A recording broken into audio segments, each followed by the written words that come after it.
What's up, everybody? This is Isaiah. And as we look at the tape, I'm just showcasing the team that I used to take on, what's the guy's name? Hold on, let me check the records here. The Amal Gamal.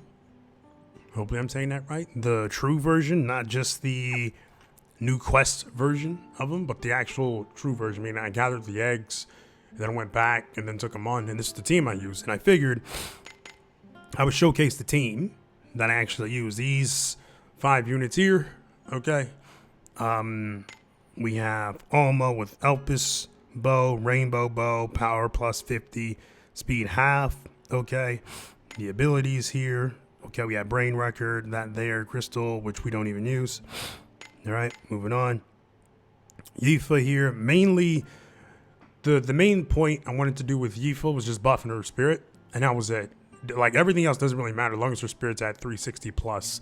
All right, her abilities don't really matter. We're only going to use that first one, and then of course faith, obviously. Moving on. Radius here, she's just here to tank the hits, really. So there's that there. Abilities, again, these don't even matter because they don't get used. All right. Ify here, right? Pretty much, she's had the same equipment she's always had. You know what I mean? Same skills as she's always had. Rosiliac, the Shade Zone, and then the other one there. So, and then Shion here, she's not going to be used for anything other than be a Grasta holder.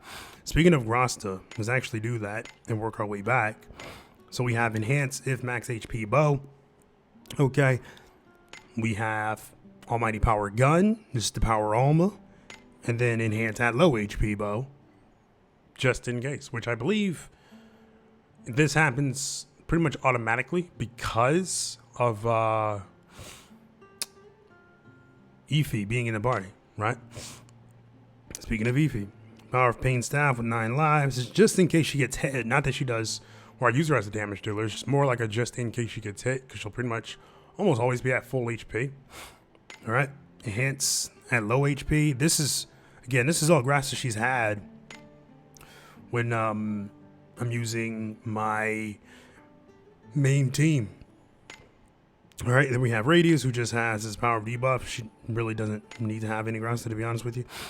Yifa, again, we're just trying to bump up that spirits, right? And that's really all it is. So as you can see, Light Shadow, Spirit Plus, Light Shadow, Spirit Plus, Spirit here, right? We're just trying to bump that up. And then the damage dealer of the day, Alma with the Power of Pain Bullseye. We have Power of Pain with MP Consumption, and the Power of Agony with Adversity, right? And that's really the kit as far as how this team worked. Since I already beat him, how would I show? Let me go to this area over here and take on like 4 bad guys just to showcase it. We'll take on 4 because I feel like if I took on 1, I would kill it in the second turn. So 4 gives me the ability to actually show this. So basically the first skill, Lunatic, Faith on Alma, Chivalry, and then set Shade Zone, right? So this is pretty much how this works. Take this. Blessings upon you. And then of course, as you can imagine, the boss in question is going to attack primarily Radius, which is fine. It's kind of what we want. All right. And then from here, it was this middle skill, this first skill. Chivalry stays the same, and then Rosiliac is really what we would use pretty much going forward. So as you're about to see, Testify. right, that's 1 bag taken care of.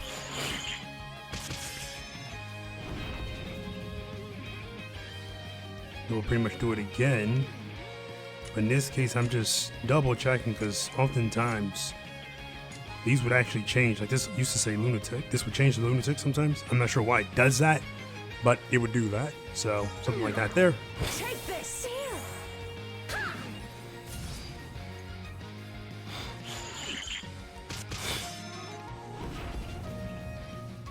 And then this would be, say, turn 4, if you will, where it was like you set Lunatic, and then you do 3 of these, and then you're pretty much done. You take them out, right? Radius is going to do a sword strike, so no more chivalry, but it doesn't even matter because it's no big deal. Almost still going to use that skill because she still has Lunatic on, as you can all see.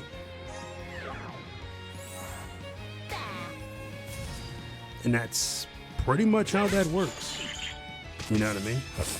And then the fight was over.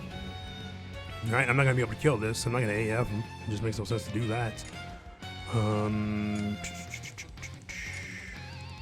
Let's see. Is there anything I can do to take this guy out? Probably not. Because he doesn't hit. I don't know. We'll see. Nope.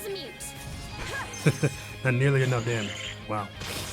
But anyway, that was pretty much how that fight worked against that Amal. It's a pretty simple fight. I mean, I was expecting something a tad bit harder, but nah, this worked just fine. Now, do you have to use Alma? No. You don't have to use Alma, but I believe any barrier piercing ally would work. Like, you probably could use Minalka if you have her. You could probably use I want to say Miyu. Yes, Miyu. Let me double check that here. For some odd reason, I get the impression. Well, hell, I mean, if you have Ify, any of your characters can become barrier piercing. But let me go ahead and check on Miyu. Where are you at, Miyu? Where are you at? Come on now, where are you at? Where are you? Do I have her in Lance? Yes, I do. Let's see. Pure Spirit, you're right here. So this is very first skill. Actually, yeah, there we go. Yeah, so she has skills out with Pierce Barrier, so this will come in handy. You know, that may also work just fine. So, but yeah, any barrier piercing works. Like I said, this is the team that I had used. And finally, I've been debating on whether or not I should even use this, right? Considering I have all of these characters. And it kind of make no sense to save it because I have all these characters and this list isn't going to change. You know what I mean? So, and it's all light-based characters. So, I mean, there's going to be more light shadow for somebody. You know, and that, again, this is how that re-encountering allies work. You know, if you get a 4-star, you get 4. If you already have them maxed out. But if you get a 5-star, you get 16. You know, if you already have them maxed out. So I'm going to go ahead and just use this just because I'm curious to see who we'll get. Plus, if we were to look, I still haven't even used the actual guiding light encounter, if you will. So, let's see. Who do we get here? The gold door. You know what's funny? Like a lot of the banner carrier characters, I didn't get behind gold doors. I got behind like regular green or silver doors. It was like, okay, interesting. Anyway, who we get? Look at that. I believe this is the same one that David over at Another Eden Adventures got. Go figure. All right, same character. Nice. Now I have no idea how much light she has, so I guess we'll go find out. She's an axe unit, and she has 162 light. Not bad. So, but yeah, that's pretty much it, though, guys. Not much to really share here, other than how I took on the boss, really. But like I said, I can't showcase because I already beat him. You know, now if I can go back and fight the guy again, then I will go do that. But I can't. So there's that. Other than that, I'm gonna have to experiment with Ash Tier, really, since I have her at 255 now. I'm kind of curious as to what she can actually accomplish as far as damage is concerned. Same thing with Alter Dewey, another style Dewey, excuse me. Seeing what he's capable of, and I still need to experiment with Mariel to see what she's capable of, which I believe Mariel's more of a support base, but I don't know. I'll have to wait and see, really. All right, so that's pretty much it for this one. I'm going to get out of here, and I will talk to you all later.